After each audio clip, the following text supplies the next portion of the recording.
না না, আজকে কিন্তু কোনো ঠাকুরবাড়ির রেসিপি না, আজকে একটি নর্মাল মালপোয়ার রেসিপি আপনাদের সাথে শেয়ার করছি। তো চলুন শুরু করা যাক। প্রথমে একটি বড় বাটিতে 2 কাপ মতো ময়দা, 1/2 কাপ সুজি, 1/2 কাপ চিনি, একটু নুন আর 2 কাপ মতো দুধ দিয়ে নিয়েছি। এরপর গোটা মৌরি খুব ভালোভাবে শুকনো খোলায় ভেজে সেটাকে ডাস্ট করে ওপরে একটু ছড়িয়ে দিয়েছি। তো হয়ে গেলে আমি ব্যাটারটাকে খুব ভালোভাবে মিশিয়ে নিয়েছি, আর ব্যাটারটাকে খুব ভালোভাবে ফাটিয়ে নিতে হবে। যদি ব্যাটারটা খুব ভালোভাবে ফাটানো হয় তাহলে সেক্ষেত্রে মালপোয়াগুলি খুব নরম হয়।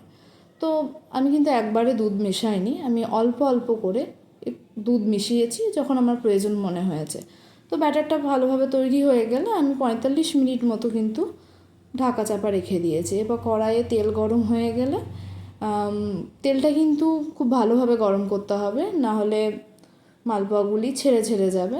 তো তেল গরম হয়ে গেলে একটা ডাবু হাতার সাহায্যে আমি অল্প অল্প ব্যাটার দিয়ে সেগুলোকে লুচির মতো খুব ভালোভাবে ভেজে নিয়েছি, লালচে লালচে করে।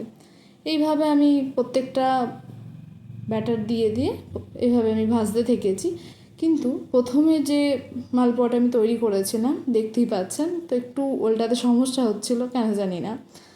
আচ্ছা, আমার মতো কে কে আছেন বলুন তো যারা মিষ্টি খেতে খুব পছন্দ করেন? মানে আমি তো ভীষণভাবে মিষ্টি খেতে পছন্দ করি, আর মিষ্টি দেখলে আমি নিজেকে সামলাতে পারি না।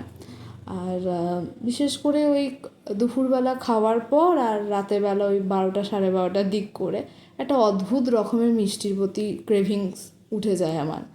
মানে মানে সেই সময় নিজেকে আটকানো খুব মুশকিল, কেন হয় এটার কোনো উত্তর আমি পাই না। মানে ভীষণভাবেই ক্রেভিংসটা হয়, মনে হয় যেন খেতেই হবে মিষ্টি। আর কাটোয়ার বাইরে গিয়ে যদি থাকি আর মিষ্টি যদি না খেতে পাই, তো মানে কেমন কেমন যেন একটা লাগে, ভীষণই কষ্ট হয় কাটোয়ার বাইরে গিয়ে মিষ্টি না পেলে। তো আমার মতো কারা কারা আছেন?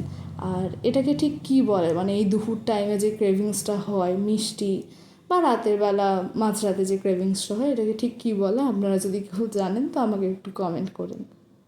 তো এইভাবে আমি একে একে ব্যাটার দিয়ে খুব ভালোভাবে ভেজে নিয়েছি। তো দেখুন এই যে যেটা এখন ভাজছি, তো এটা বেশ ভালোভাবে লুচির মতো কিন্তু ফুলে উঠেছে এবং খুব ভালো হয়েছে ভাজাটা। এরপর যারা চান যে মালপোয়াগুলিকে রসে রাখতে, তারা কিন্তু এটা করতেই পারেন।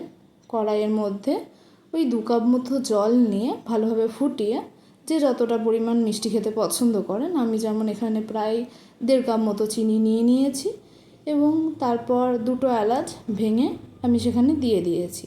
চিনির যে এই গোলাটি খুব ভালোভাবে এই যে আঠালোর মতো হয়ে গেলে আমি এটা নামিয়ে নিয়েছি। এরপর ওই ভেজে রাখা মালপোয়াগুলো একটু ঠান্ডা হয়ে গেলে আমি তার মধ্যে ডুবিয়ে রেখে দিয়েছি, যাতে নরম হয়ে যায়, এবং ভীষণ নরমও হয়েছিল কিন্তু। তো আমার এই রেসিপিটি কেমন লাগলো জানিয়ে ধন্যবাদ।